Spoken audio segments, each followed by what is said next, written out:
ماشاءاللہ ہم وادی میں بیٹھے ہیں اور نہر بھی بہہ رہی ہے. کیا نام ہے اس وادی کا؟ اس وادی کا نام عین کور ہے. عین کور. عین تو عربی میں چشمے کو بولتے ہیں، کور اس جگہ کا نام ہے. جی نہر بہہ رہی ہے اور نل کھولنے اور بند کرنے کی زحمت نہیں ہے، جتنا پانی چاہے بھر لو، استعمال کر لو. بالکل قدرتی ماحول ہے. اچھا، جب نل ایجاد ہوا تو مصر میں کچھ نادان لوگوں نے اس کو بھی بدعت کہا تھا، کیونکہ وضو پہلے لوٹے سے کیا جاتا تھا. تو جب نل میں پانی آنے لگا تو انہوں نے کہا یہ بدعت ہے.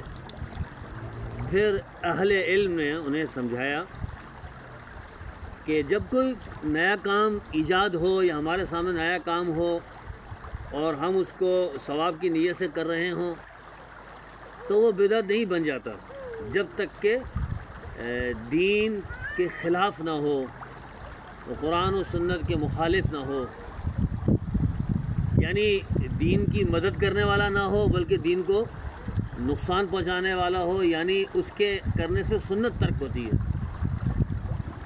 وہ چیز بدعت نہیں ہوتی کہ جس کے کرنے سے سنت میں آسانی پیدا ہو جائے. جیسے آج ہم بڑی آسانی کے ساتھ مسجدوں میں جاتے ہیں اور نلکا کھول کے وضو کر لیتے ہیں. بدعت کی تعریف کو اگر ہم اپنے ذہن میں رکھیں تو ہمیں بہت سارے معاملات میں پریشانی نہ ہو.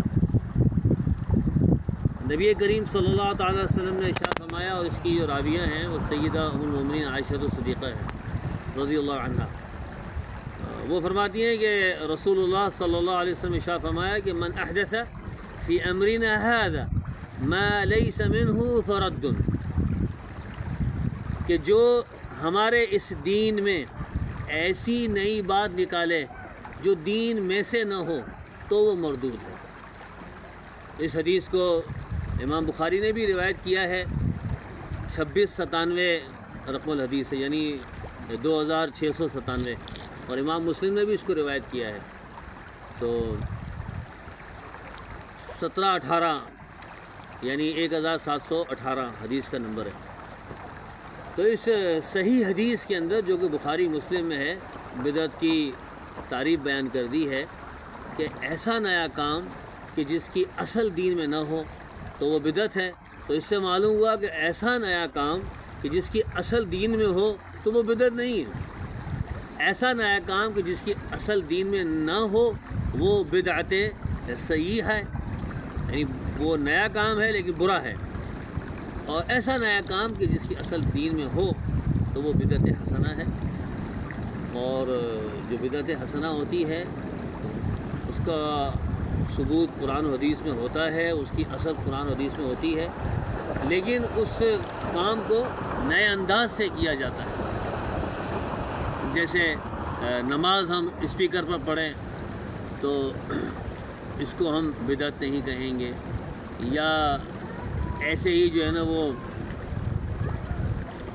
ٹوتھ پیسٹ برش کیا جائے تو اس کو بدعت نہیں کہا جائے گا.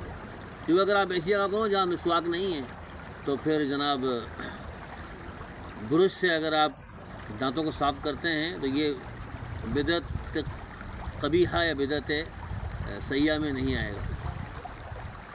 یوں ہی بہت ساری اس کی مثالیں ہیں، جیسے مسجد کا مینار ہے، محراب ہے.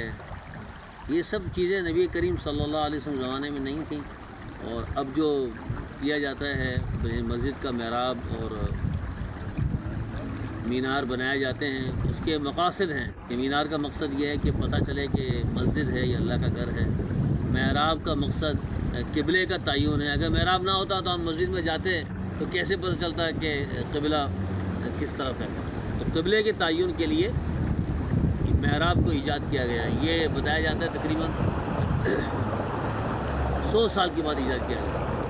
یہی جو ہے نا جناب وہ جمعہ کے اندر حضرت سیدنا عثمان غنی رضی اللہ عنہ نے دوسری اذان کا آغاز کیا، اور حضرت سیدنا عمر رضی اللہ عنہ نے تراویح کی جماعت کا وہ اہتمام کیا جو نبی کریم صلی اللہ علیہ وسلم نے نہیں کیا تھا.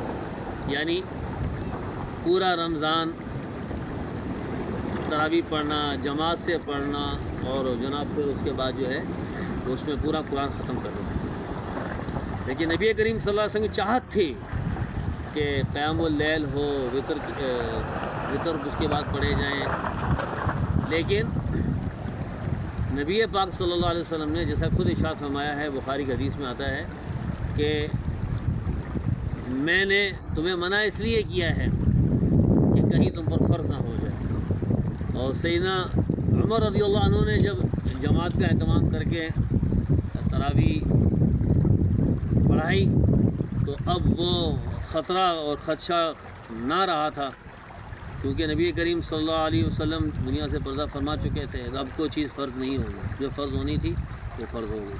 اللہ سے دعا ہے کہ اللہ تعالیٰ جو ہے وہ ہمیں دین کی سمجھ عطا فرمائے۔